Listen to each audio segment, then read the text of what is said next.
आइए question number 3 है, in a catalytic reaction involving the formation of ammonia by Haber's process, ये reaction है। The rate of appearance of NH3 was measured as 2.5 × 10⁻⁴. The rate of disappearance of H2 will be. तो आपको rate of appearance of ammonia given है और आपको rate of disappearance of H2 निकालना है। तो अगेन अब रेट ऑफ रिएक्शन लिख लीजिए। रेट ऑफ रिएक्शन क्या होगा, देखिए -dN2/dt equal to -1/3 dH2/dt equal to +1/2 dNH3 equal to क्या आएगा,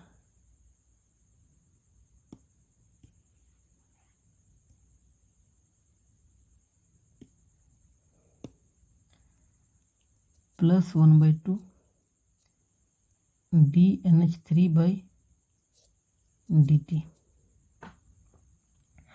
अब देखिए आपको ये वाला रेट गिवन है, आपको ये वाला चाहिए,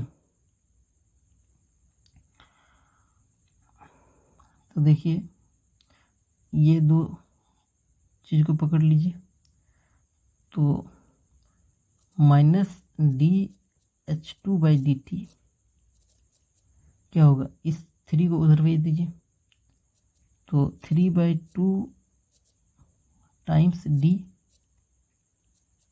dNH3/dt होगा, मतलब -dH2/dt जो होगा 3/2 × dNH3/dt कितना है 2.5 × 10⁻⁴। तो ये कट जाएगा आपका 1.25,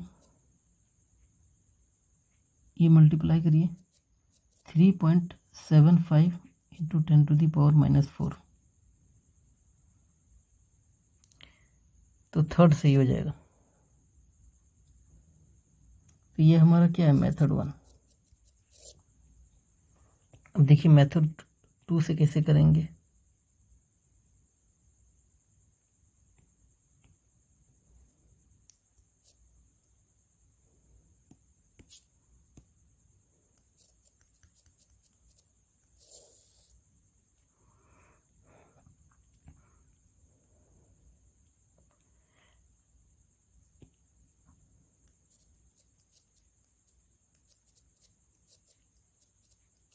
ये रिएक्शन है आपका,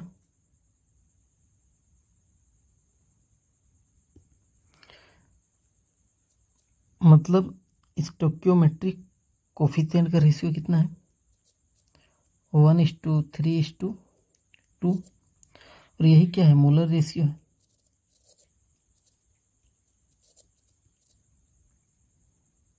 यही क्या है, मोलर रेशियो। तो मतलब N2 का जब 1 मोल जाता है तो H2 का 3 मोल जाता है और NH3 का 2 मोल बनता है। इसी में अगर हम समय मेंशन कर दें, जितने समय में N2 का 1 मोल जाएगा उतने ही समय में H2 का 3 मोल जाएगा और उतने ही समय में NH3 का 2 मोल बनेगा। तो ये चीज़ क्या है, रेट है।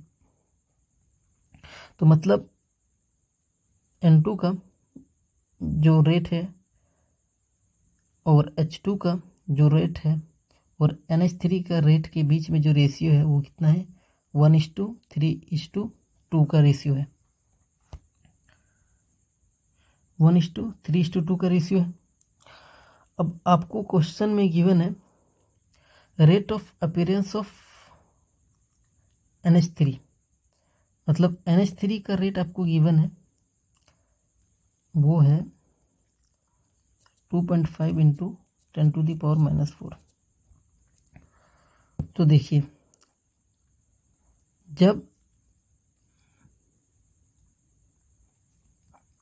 NH3 का रेट 2 है, तब H2 का रेट 3 है और N2 का रेट 1 है। जब NH3 का रेट 1 हो जाएगा तो H2 का रेट 3/2 हो जाएगा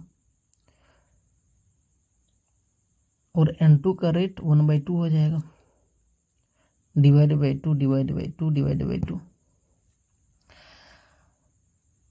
इसका मतलब जब NH3 का रेट x हो जाएगा तो H2 का रेट 3/2 टाइम्स x हो जाएगा और N2 का रेट 1/2 टाइम्स x हो जाएगा। मतलब जब NH3 का रेट 2.5 इंटू 10⁻⁻⁴ होगा है, तब H2 का रेट क्या होगा? तो जब x है तो 3/2x, मतलब जब इतना है तो 3/2 इंटू इतना 2.5 इंटू 10⁻⁻⁴। और इसका रेट क्या होगा? 1/2 इंटू 2.5 इंटू 10⁻⁻⁴। और हमें निकालना है H2 का, तो इसको सॉल्व करिए। यही H2 का रेट ऑफ डिसअपीयरेंस होगा 3/2 इंटू 2.5 इंटू 10⁻⁻⁴, 1.25, 3.75 इंटू 10⁻⁻⁴। तो 3 का 3 है